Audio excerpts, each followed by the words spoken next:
Time management के लिए सबसे पहले आपको सोचना और समझना चाहिए कि आपको ज्यादा टाइम क्यों चाहिए। आपको अपनी जिंदगी में फोकस रहने के लिए एक फ्लो बनाना जरूरी होगा। यह आपको डिस्ट्रैक्ट होने से बचने में आपकी मदद करेगा। हमें अपने डिस्ट्रैक्शन को अपने कंट्रोल में रखना चाहिए। मतलब ये है, डिस्ट्रैक्शन से हमारा टाइम बर्बाद होता है क्योंकि हम ऐसी चीजों की तरफ अट्रैक्ट हो जाते हैं जिससे बाहर निकलना थोड़ा मुश्किल हो जाता है। क्या आपने कभी ये नोट किया है कि हमारे कुछ दोस्त हमेशा बिजी रहते हैं, हालांकि वो कुछ बड़ा नहीं कर रहे हैं, लेकिन फिर भी बिजी, जब पूछो तब बिजी। और मुझे इस बात का एहसास हुआ, जो लोग सबसे खाली हैं वही सबसे बिजी हैं। आई होप आप समझ रहे हैं। फर्क सिर्फ इतना है कि वो वक्त तो लगा रहे हैं, लेकिन शायद ऐसी चीजों पर जो लाइफ में बहुत जरूरी नहीं है, या उन चीजों पर जो उनकी ग्रोथ में हेल्प नहीं करेंगी। आज हम इस बात का सॉल्यूशन निकालने के लिए एक ऐसी बुक के बारे में बात करने वाले हैं जो आपको ये समझने में मदद करेगी कि आखिर टाइम का सही से इस्तेमाल कैसे किया जाए, टाइम मैनेजमेंट कैसे करें, इंपॉर्टेंट चीजों को कैसे प्रायोरिटाइज करें ताकि हम अपनी लाइफ में अनलिमिटेड ग्रोथ के साथ आगे बढ़ सकें। आज हम make time, how to focus on what matters every day, इस बुक के बारे में बात करने जा रहे हैं, जिसे जेक नैप और जॉन जेराट्स्की ने लिखा है। इस बुक में ऑथर्स ने हमें हमारे टाइम को बेहतर ढंग से कंट्रोल करने का तरीका बताया है। हमारे पास उन सभी कामों को पूरा करने के लिए 24 घंटे बहुत होते हैं जिन्हें हमें पूरा करने की जरूरत है। ऑथर्स की बताई गई स्ट्रैटेजी के साथ आप हर दिन ज्यादा इंस्पायर्ड महसूस करेंगे। किताब से आपको पता चलेगा कि कैसे आप टाइम बर्बाद करने वाली चीजों से दूर रहकर पूरे फोकस और एनर्जी के साथ अपना काम पूरा कर सकते हैं। मेक टाइम किताब आपको अपने रोज के कामों में छोटे बदलाव के साथ आपकी जिंदगी में एक्चुअल में जो मायने रखता है उसको करने के लिए टाइम निकालने में मदद करेगी। अगर आप अपने टाइम पर कंट्रोल रखना चाहते हैं, डिस्ट्रैक्शन से छुटकारा पाना चाहते हैं, अपने काम पर ज्यादा ध्यान लगाना चाहते हैं और अपनी जिंदगी की क्वालिटी में सुधार करना चाहते हैं, तो मेक टाइम किताब आपका गाइडेंस कर सकती है। इस किताब में कुछ इंपॉर्टेंट थॉट्स बताए गए हैं जिनसे आप अपने टाइम को कंट्रोल करके उसका इस्तेमाल सही जगह कर सकेंगे। डिस्ट्रैक्शन को हराने का सबसे अच्छा तरीका है कि आप उन पर रिएक्ट करना कम कर दें, या हो सके तो ध्यान देना ही बंद कर दें। रुकना सीखें, अपनी एनर्जी का सही से इस्तेमाल करें। हर पार्टी, गेट टुगेदर या ज्यादा एक्टिविटीज में जाने से अपने आप को रोकें। हर दिन एक हाईलाइट चुनें और इसे प्रायोरिटी के साथ अपनाएं। आप जिस तरह से टेक्नोलॉजी का इस्तेमाल करते हैं उसे इतना ना इस्तेमाल करें कि वो टेक्नोलॉजी आपकी जिंदगी को कंट्रोल करने लगे। ये किताब ज्यादा काम करना मतलब मल्टीटास्किंग के बारे में नहीं है, बल्कि मेक टाइम ये चुनने के लिए फ्रेम्ड है कि आप किस पर सबसे ज्यादा ध्यान देना चाहते हैं। इस बुक में 4 स्टेप्स का एक फ्रेमवर्क दिया गया है जिसे फॉलो करके हम अपने वक्त से वो हासिल कर सकते हैं जो हम चाहते हैं। पहला स्टेप सिर्फ एक हाईलाइट चुनना है। इसके बाद आपने जिस हाईलाइट को चुना है उस पर आपको पूरा ध्यान देना है। तीसरा स्टेप उस एनर्जी के बारे में है जिसे आप दिन भर में जमा करेंगे और अपना टाइम और ध्यान कंट्रोल में रखेंगे। चौथा और आखिरी स्टेप, आपने अपने पूरे दिन में क्या किया, इस पर आपको सोचना है। तो चलिए फिर इन चारों स्टेप्स को एक एक करके डिटेल में समझते हैं। पहला एलिमेंट, हाईलाइट। टाइम मैनेजमेंट के लिए सबसे पहले आपको सोचना और समझना चाहिए कि आपको ज्यादा टाइम क्यों चाहिए। हर दिन आपको एक एक्टिविटी चुननी चाहिए और उसे प्रायोरिटी देनी चाहिए। ये कुछ ऐसा हो सकता है जो आपको करने की जरूरत नहीं है, लेकिन आप इसे पूरा होते हुए देखना जरूर चाहेंगे। आप अपने दिन में कौन सी एक्टिविटी, पल या अवेलेबिलिटी चाहते हैं, उनको पहचानना ही हाईलाइट है। हाईलाइट को 3 तरह से पहचाना जा सकता है। सबसे जरूरी, आज आपको सबसे जरूरी काम क्या करना चाहिए। सेटिस्फैक्शन, दिन के खत्म होने पर कौन सा ऑप्शन आपको ज्यादा सेटिस्फाइड करेगा। जॉय, जब आप आज के बारे में सोचते हैं तो आपको उससे क्या खुशी मिलेगी। नॉर्मली दिन के हाईलाइट को करने में 1 घंटे से लेकर 1.5 घंटे तक का टाइम लगना चाहिए। अब आपको अपनी हाईलाइट को चुनना शुरू करना होगा। इसके लिए कुछ तरीके बताए गए हैं जो आपकी हाईलाइट को पहचानने और चुनने में मदद करेंगे। उस एक्टिविटी को लिखना शुरू करें जो आप करना चाहते हैं। हर दिन एक अलग हाईलाइट का यूज करना जरूरी नहीं है, आप इसे रिपीट भी कर सकते हैं। आप उन चीजों की लिस्ट बना सकते हैं जिन्हें आप जिंदगी में इंपॉर्टेंट मानते हैं। आप सबसे इंपॉर्टेंट चीजों को चुन सकते हैं, उन्हें लिख सकते हैं और अपनी हाईलाइट चुनने के लिए लिस्ट का इस्तेमाल कर सकते हैं। आप दिन के बीच में अपने टाइम को सही तरीके से इस्तेमाल करने के लिए अपनी सभी बड़ी चीजों को एक ही हाईलाइट में एक साथ रख सकते हैं। आप उन चीजों की एक लिस्ट बना सकते हैं जिन चीजों को आप किसी भी दिन कर सकते हैं। आप लगातार 5 दिनों तक वही हाईलाइट कर सकते हैं जिसे हर दिन के स्टेप में बांटा जा सकता है। अब आपको अपनी हाईलाइट के लिए टाइम निकालना सीखना होगा। इसके लिए कुछ तरीके बताए हैं जिनकी मदद से आप अपनी हाईलाइट के लिए टाइम निकाल सकेंगे। हाईलाइट के लिए टाइम निकालने के लिए कैलेंडर में एक इवेंट जोड़कर शुरू करें, क्योंकि आप सिर्फ एक डेट देकर एक कमिटमेंट बना रहे होंगे।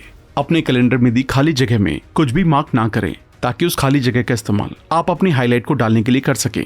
अगर आपको लगता है कि आपके कैलेंडर में जगह नहीं है तो उसे खाली करके टाइम निकालने की कोशिश करें। एग्जाम्पल के लिए आप अपनी मीटिंग्स या किसी काम को करने में लगने वाले वक्त को कम करके ऐसा कर सकते हैं। अगर आपको सच में सफिशिएंट टाइम नहीं मिल पाता है तो अपने आप से पूछें कि क्या कैंसिल किया जा सकता है। कम प्रायोरिटी वाली एक्टिविटीज के लिए कमिटेड ना हो। जब आप कुछ नहीं करना चाहते हैं तो ना कहना सीखें। जबरदस्ती हर काम को ना करें। हर काम को करने के लिए प्लान बनाएं, वरना आपको लगातार ये तय करना होगा कि आपका अगला स्टेप क्या है। और आप उन चीजों के बारे में सोचते टाइम अपना ध्यान खो सकते हैं कि क्या आपको ये काम करना चाहिए या नहीं करना चाहिए। अगर आप दिन के बीच में टाइम नहीं निकाल सकते हैं तो आप अपनी हाईलाइट को सुबह जल्दी भी कर सकते हैं। लेकिन अगर आप अपने आप को एक देर से सोने वाला इंसान मानते हैं तो अपनी रात का कुछ टाइम अपनी हाईलाइट के लिए दें। आपको जानना होगा कि आपको कब रुकना है। लोगों के उनके हर रोज के काम को खत्म करने से हफ्ते में टाइम को बढ़ाने में मदद मिलती है। हाईलाइट को बनाने से आप अपने सभी जरूरी और उन कामों को पूरा कर सकते हैं जो आप करना चाहते हैं और जिन कामों को पूरा करके आपको खुशी मिलती है। जब आप हाईलाइट बनाना शुरू कर देते हैं तो आपके काम टाइम पर होने लगते हैं और आपको बाकी और कामों के लिए ज्यादा टाइम मिलेगा। इसलिए आपको अपनी जिंदगी में टाइम मैनेजमेंट के लिए पहले स्टेप हाईलाइट से शुरू करना होगा। दूसरा एलिमेंट, फोकस। हमारी जिंदगी में बहुत सी ऐसी चीजें होती हैं जिससे हम डिस्ट्रैक्ट हो जाते हैं। हमें अपनी डिस्ट्रैक्शन को अपने कंट्रोल में रखना चाहिए। मतलब ये है, डिस्ट्रैक्शन से हमारा टाइम बर्बाद होता है क्योंकि हम ऐसी चीजों की तरफ अट्रैक्ट हो जाते हैं जिससे बाहर निकलना थोड़ा मुश्किल हो जाता है। एग्जाम्पल के लिए, सोशल मीडिया एक ऐसी चीज है जो हमारे एंटरटेनमेंट के लिए हमारे पास होती है, लेकिन हम इस तरह के डिस्ट्रैक्शन को खत्म कर सकते हैं और अपनी हाईलाइट को पूरा करने के लिए पूरा ध्यान दे सकते हैं। अपनी जिंदगी में फोकस्ड होने के लिए आपको सबसे पहले अपने फोन को कंट्रोल करना सीखना होगा। अपने फोन को कंट्रोल करके आप अपनी डिस्ट्रैक्शन से दूर हो सकेंगे और अपनी हाईलाइट को टाइम पर पूरा कर सकेंगे। यहाँ पर इसके कुछ तरीके हैं। बिना किसी लगाव या प्रेशर के मोबाइल फोन का इस्तेमाल करें। आप इसे 24 घंटे, एक सप्ताह या एक महीने तक आजमा सकते हैं। अगर आपको सच में कुछ एप्लीकेशन को इस्तेमाल करने की जरूरत है तो बस तभी उन्हें इस्तेमाल करें। मतलब ये है कि आपको उन एप्लीकेशन पर कंट्रोल हासिल करना है जिन्हें आप सिर्फ बहुत जरूरी होने पर इस्तेमाल करते हैं। सोशल मीडिया से हर बार लॉग आउट करें ताकि आपको हर बार लॉग इन करने के लिए अपना ईमेल एड्रेस और पासवर्ड डालना पड़े। ये एक तरह का ऑब्स्टेकल बन सकता है क्योंकि ये आपको सोशल मीडिया को लगातार इस्तेमाल करने से रोकता है और ये आपके डिस्ट्रैक्शन को हराने का सबसे अच्छा तरीका है। नोटिफिकेशन को आने से बंद करें ताकि आप भूल सकें कि आपके पास कोई ऐप भी मौजूद है और इस तरह से अपना ध्यान भटकाने से बचें। अपने फोन की होम स्क्रीन पर किसी भी तस्वीर को ना लगाएं क्योंकि हर बार जब आप फोन का इस्तेमाल करते हैं तो एक खाली स्क्रीन आपको शांति का टाइम दे सकती है क्योंकि इससे आपका कोई ध्यान भंग नहीं होगा। रिस्ट वॉच पहने, या आपके फोन पर टाइम पता करने से आपको रोकेगा और ये आपको फोन के खिंचाव से बचाता है। अपनी कंसंट्रेशन में सुधार करने के लिए आप अपने फोन को काम पर ले जा सकते हैं और उन्हें वहीं पर छोड़ सकते हैं, या घर आने पर आप अपने फोन को अपने आप से दूर रख सकते हैं। अगर आप अपने फोन को कंट्रोल कर सकेंगे तो आप सोशल मीडिया की तरफ अट्रैक्ट नहीं होंगे, जिससे आपका बहुत सारा टाइम बचेगा और आप उस टाइम का इस्तेमाल सही जगह कर सकेंगे। इसलिए आपको अपनी हाईलाइट के लिए टाइम निकालने के लिए टाइम को बर्बाद करने से बचना होगा, जिससे आप अपने काम पर फोकस कर पाएंगे। अपने फोकस को बढ़ाने के लिए आप कुकू एफएम पर द पावर ऑफ फोकस और डीप वर्क की बुक समरी को भी सुन सकते हैं, जिससे आप अपने फोकस को कई गुना बढ़ा सकते हैं। आप भी कुकू एफएम को डाउनलोड करके बहुत से कोर्सेज, हजारों ऑडियो बुक्स और बुक समरीज को भी सुन सकते हैं। इसके लिए आपको एक जगह बैठने की जरूरत नहीं है। वॉक करते हुए, ट्रैवल करते वक्त, खाना खाते हुए भी आप इसे सुन सकते हैं। अभी एनुअल मेंबरशिप के साथ चल रहा है 50% डिस्काउंट, मतलब 399 रुपए की जगह सिर्फ 199 रुपए। इसके लिए जल्दी से RBC 50 कूपन कोड यूज करें क्योंकि ये सिर्फ पहले 250 यूजर्स को ही मिल पाता है। इसका लिंक भी डिस्क्रिप्शन में डाल दिया गया है। इन्फिनिटी पूल से दूरी बनाएं। इन्फिनिटी पूल मतलब वो खिंचाव या लगाव होता है जिसकी कोई हद नहीं होती और आप लगातार बार बार उस काम के लिए अपना टाइम बर्बाद कर सकते हैं। इसलिए आपको इन्फिनिटी पूल से दूर ही रहना चाहिए। इसके लिए कुछ चीजें आपकी मदद करेंगी। अगर आप उन ऐप्स का इस्तेमाल करने से बचते हैं जो सुबह सुबह आपको डिस्ट्रैक्ट करती हैं, तो फोकस करना आसान होगा। आपको हर दिन न्यूज पढ़ने की जरूरत नहीं है। अगर ये बहुत जरूरी है तो ये आपके पास खुद आएंगी। जब आप फोकस कर रहे हो तो अगर हो सके तो इंटरनेट को बंद कर दे, जिससे फालतू चीजें दूर रहेंगी। हम में से बहुत से लोग अपने ईमेल में काफी टाइम बर्बाद कर देते हैं, इसलिए ईमेल को देखने के लिए कुछ जरूरी तरीके अपनाने चाहिए। दिन के खत्म होने पर अपने ईमेल का इस्तेमाल करें और अपना इनबॉक्स देखने के लिए एक टाइम डिसाइड करें। हफ्ते में एक बार अपना इनबॉक्स खाली करें। ईमेल का जवाब देने में जल्दबाजी ना करें। ये जान लें, अगर ये बहुत जरूरी है तो इंसान आपसे दूसरे तरीके से भी कांटेक्ट कर सकता है। टीवी को ओकेजनल प्लेजर बनाएं। टीवी देखने से हमारा बहुत सारा टाइम खराब होता है क्योंकि कोई भी शो आधे से 1 घंटे का टाइम लेता है और हम उसे आधे में छोड़कर नहीं जाते, जिससे वक्त की बर्बादी होती है। इसलिए टीवी को सिर्फ कभी कभी देखने से आपको उसकी लत नहीं लगेगी और आप अपना सारा टाइम बचा सकेंगे। इसके लिए आपको कुछ बातों का ध्यान देना होगा। टीवी पर न्यूज देखने की आदत ना डालें। टीवी को कम से कम इस्तेमाल करें। आपको केबल टीवी, HBO, नेटफ्लिक्स को देखने से खुद को रोकना होगा या ऐसी चीजों का इस्तेमाल ही बंद कर देना होगा, क्योंकि इन स्ट्रीमिंग सेवाओं में हमेशा कुछ न कुछ होता रहता है जो आपको डिस्ट्रैक्ट कर सकता है। आपको अपनी जिंदगी में फोकस रहने के लिए एक फ्लो बनाना जरूरी होगा। यह आपको डिस्ट्रैक्ट होने से बचने में आपकी मदद करेगा। इसके लिए कुछ बातें हैं जो आपको ध्यान देनी होंगी। लोगों को आपको डिस्टर्ब करने से रोकने के लिए हेडफोन या बंद दरवाजों का इस्तेमाल करें। पूरा ध्यान देते रहने के लिए एक टाइम लिमिट सेट करें। टाइमर का इस्तेमाल करें। ये तरीका आपको ये देखने की परमिशन देता है कि टाइम बीत रहा है और आपको उस पर ध्यान देने की जरूरत है जो आप कर रहे हैं। कंप्यूटर की बजाय कागज पर लिखने को ज्यादा ध्यान दें, क्योंकि कंप्यूटर में कई और काम भी होते हैं, इसलिए ये आपको डिस्ट्रैक्ट कर देता है। फोकस रहें। अगर आप एक बार फोकस्ड हो गए तो इसका मतलब ये नहीं है कि आपको कुछ और करने की जरूरत नहीं है। किसी भी काम को पूरा करते रहने के लिए आपको हमेशा फोकस रहने की जरूरत होगी, जिसके लिए आपको कुछ तरीकों से काम करना होगा जो आपको फोकस बनाए रखेंगे। अपनी सांस को देखते हुए आप जो कर रहे थे उस पर ध्यान देते रहें, जिससे आप अपना फोकस वापस पा सकते हैं। आप जो कर रहे हैं उसके लिए खुद को कमिटेड करें। जब आप वो काम कर रहे हो जो आप करना पसंद करते हैं तो ये करना बहुत आसान हो जाता है। रिसर्च से पता चला है कि जब लोग किसी काम में बोर हो जाते हैं तो प्रॉब्लम को और ज्यादा क्रिएटिव तरीके से सॉल्व करते हैं, इसलिए बोर रहें। तीसरा एलिमेंट, एनर्जी। हमारे दिमाग को एनर्जी की जरूरत होती है। वो एनर्जी आपके शरीर की देखभाल करने से आती है। एक्सरसाइज, खाना, नींद, शांति और फेस टू फेस टाइम से अपनी बैटरी चार्ज करें। अगर आपका एनर्जी लेवल ज्यादा होगा तो आप किसी काम को ज्यादा अच्छे से और पूरे मोटिवेशन के साथ कर सकेंगे। इसलिए आपको अपनी एनर्जी को कस्टमाइज करने के तरीकों को जरूर अपनाना चाहिए। हमेशा मोशन में रहें। एक्सरसाइज करने से आपका शरीर एक्टिव रहता है और उसमें थकान कम होती है। आप फिट रहते हैं, जिससे आप हर काम को पूरी एनर्जी के साथ जल्दी से पूरा कर सकते हैं।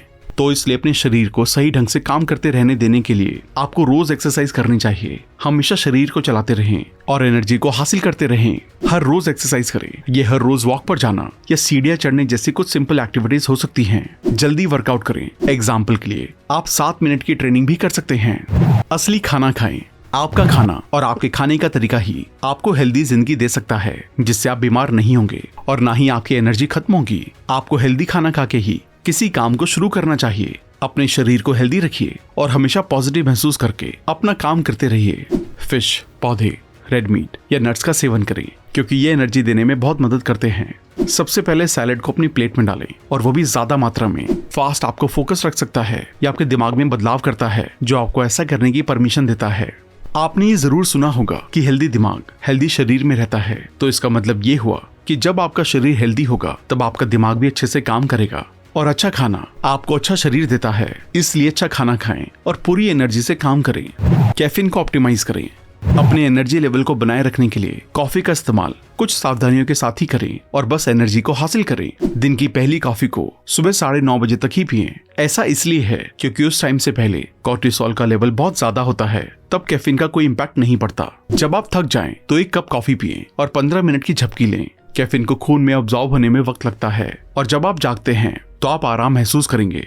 एनर्जी को बनाए रखने के लिए आप कॉफी को ग्रीन टी से बदल सकते हैं। कॉफी पीने से अगले दिन की नींद या एनर्जी में रुकावट आ सकती है, भले ही आपने इसे दोपहर में पिया हो। कॉफी में चीनी का कम से कम इस्तेमाल करें। हर चीज से डिस्कनेक्ट करें। आपको एनर्जी को पाने के लिए सबसे पहले खुद से मिलना होगा। मतलब ये हुआ कि आपको अपने आप को कुछ टाइम के लिए सबसे दूर रखकर कुछ ऐसे कामों को करना होगा जो आपको खुशी देंगे और आप अच्छा महसूस कर सकेंगे। नेचर में ज्यादा से ज्यादा टाइम बिताएं, क्योंकि इससे हमारी मेंटल एनर्जी इन्फ्लुएंस होती है। मेडिटेशन करें, एक ब्रेक लें और अपने हेडफोन को घर पर छोड़ दें। इस तरह आपका दिमाग आराम करेगा। एग्जाम्पल के लिए ब्रेक लेते टाइम सोशल नेटवर्क तक पहुंचने के अलावा और बाकी काम करके अपने दिमाग को आराम देने की कोशिश करें। उन लोगों से बात करें जो आपके बारे में सोचते हैं और आपसे बात करते हैं, और कभी भी टीवी के सामने बैठकर खाना ना खाएं। कुछ टाइम के लिए आपका दिमाग शांत रहेगा तो वो अच्छा सोचेगा। मेडिटेशन करके या नेचर के साथ टाइम बिताकर बाकी सभी चीजों से दूर रहकर आप अपनी एनर्जी को बढ़ा सकते हैं, इसलिए इसे जरूर करें। एक केव में सो जाएं। सोना मतलब आराम करना, और वो टाइम आपके शरीर को रिलैक्स करता है ताकि आप अगली सुबह किसी थकान के साथ ना उठें। आपको लगातार एनर्जी बनाए रखने के लिए सोने की इन कुछ जरूरी बातों का ध्यान रखना होगा। सोने से पहले उन चीजों की तलाश करें जो आपको सुकून दें। सोशल नेटवर्क, ईमेल या न्यूज वेबसाइट को इस्तेमाल करने से बचें, क्योंकि इससे दिमाग की स्पीड तेज होती है। बेहतर नींद के लिए अपने मोबाइल फोन और बाकी डिवाइसेस को अपने कमरे से दूर रखें। सोने से कुछ घंटे पहले अपने घर की रोशनी कम कर दें। एनर्जी को फिर से भरने के लिए दिन में 20 मिनट की झपकी लेना शुरू करें। हफ्ते के आखिर में नींद के खोए हुए घंटों की भरपाई करने की कोशिश ना करें। मतलब जब आप सो नहीं पाए हों तो खाली टाइम में सोकर उस नींद को पूरा करने की कोशिश ना करें। सोने के तरीके आपकी जिंदगी को बहुत ज्यादा इफेक्ट करते हैं, इसलिए अपने सोने के तरीकों में जरूर सुधार करें और हर रोज पूरी एनर्जी के साथ अपने काम को करने के लिए तैयार रहें। चौथा एलिमेंट, रिफ्लेक्शन। हर दिन आपको इस बात की कीमत लगानी होगी कि आप किस हाईलाइट को करने में एबल थे। ये नोट करना बहुत जरूरी है कि आपकी एक तय की हुई एक्टिविटी, साथ ही दिन में इस्तेमाल की जाने वाली एनर्जी के लेवल पर आप कितना ध्यान लगाने में कामयाब रहे और क्या आपने इस किताब में बताई गई स्ट्रैटेजी का इस्तेमाल किया। इसके अलावा ऑथर ने एक सलाह दी है कि मेक टाइम बुक की स्ट्रैटेजीज को अपनाने का आपका एक्सपीरियंस कैसा था, क्या ये आपके लिए काम करती हैं या नहीं। उसके बाद आपको प्लान करना होगा कि अगले दिन कौन सी स्ट्रैटेजी का इस्तेमाल किया जाए। अगर आप अपने हाईलाइट को पूरा नहीं कर सके तो कोई बात नहीं, आपको सब कुछ छोड़ने की जरूरत नहीं है। अगले दिन के लिए आप फिर से उस हाईलाइट को रिपीट कर सकते हैं। आपको हर दिन कुछ नया लेकर आने की जरूरत नहीं है। सिस्टम से ब्रेक लेना और बाद में फिर से वापस आना ठीक है, ये एक मुश्किल तरीका नहीं है और आपको जिंदगी भर इसको करते रहने की जरूरत नहीं है। इसलिए कोशिश करते रहें और अपने रिजल्ट को हासिल करें। चौथे और आखिरी स्टेप में आपको देखना है कि ये किताब आपके कितने काम आई। तो पहले किताब में बताई गई स्ट्रैटेजीज का इस्तेमाल करें और मेक टाइम बुक की मदद से अपना टाइम मैनेजमेंट करने की कोशिश करें। पूरी एनर्जी के साथ काम को करें और अपने रिजल्ट तक पहुंचे और हर उस तरीके को लिखें जो किताब में बताए गए थे और उन्होंने आपकी मदद की। आपको उसके बाद ही सोचना है कि अगले दिन आप क्या करने वाले हैं। इसलिए सबसे पहले शुरुआत करें और मेक टाइम में बताई गई थॉट्स और स्ट्रैटेजीज को फॉलो करें। तो दोस्तों, मेक टाइम बुक आपको हर रोज के टाइम मैनेजमेंट के बारे में बताती है। किताब से आपको पता चल गया होगा कि कैसे आप हाईलाइट बनाकर अपने सभी कामों को खत्म कर सकते हैं और खुश रह सकते हैं। आपको अपनी हाईलाइट पर ध्यान देकर सभी डिस्ट्रैक्शन से दूर रहकर पूरी एनर्जी से काम करना होगा। जो आपको किताब के बारे में जानकर पता चल गया होगा कि कैसे आप अपने टाइम का सही तरीके से इस्तेमाल कर सकते हैं और वो चीजें हासिल कर सकते हैं जो आप जिंदगी में चाहते हैं। जो लोग अपनी जिंदगी में सारे काम टाइम से खत्म करना चाहते हैं, उन्हें ये किताब बहुत मदद करेगी और आपको फोकस्ड होकर काम करना सिखाएगी। मुझे उम्मीद है कि आपने इस किताब से अपना हर वक्त मैनेज करने के बारे में जाना होगा और ऑथर की बताई गई स्ट्रैटेजीज को अपनी जिंदगी में अप्लाई करके आप अपना काम टाइम पर और पूरे फोकस होकर कर सकेंगे। थैंक यू दोस्तों, आई होप ये वीडियो आपको पसंद आई होगी। आप इस बुक को ऑर्डर करके और भी डिटेल में पढ़ सकते हैं। इसके साथ साथ आप कुको FM को डाउनलोड करके डिस्काउंट के लिए RBC50 कूपन कोड यूज कर सकते हैं। लिंक डिस्क्रिप्शन में दिया गया है। अगर आप हमारी समरीज को पढ़ना भी चाहते हैं तो आप हमारी वेबसाइट readerbooksclub.com पर विजिट कर सकते हैं। अब आप हमारी सभी बुक समरीज को इंडिया के सभी मेजर ऑडियो प्लेटफॉर्म पर भी सुन सकते हैं, जैसे कि Spotify, Amazon Music, Apple Music, Google Podcast, JioSaavn, Gaana.com और भी बहुत सारी जगह। यानी कि अब हम हर जगह हैं। बुक समरीज पढ़ने के लिए वेबसाइट पर, सुनने के लिए पॉडकास्ट प्लेटफॉर्म पर और वीडियो देखने के लिए हमारे YouTube चैनल पर। सभी का लिंक डिस्क्रिप्शन में दिया गया है। इसके साथ ही इस चैनल को सब्सक्राइब तो कर ही देना and hit the bell icon, ताकि सबसे पहले आप हमारी सारी नई वीडियोस को देख सकें। जल्दी मिलते हैं और भी बेहतरीन वीडियो के साथ। Thank you so much.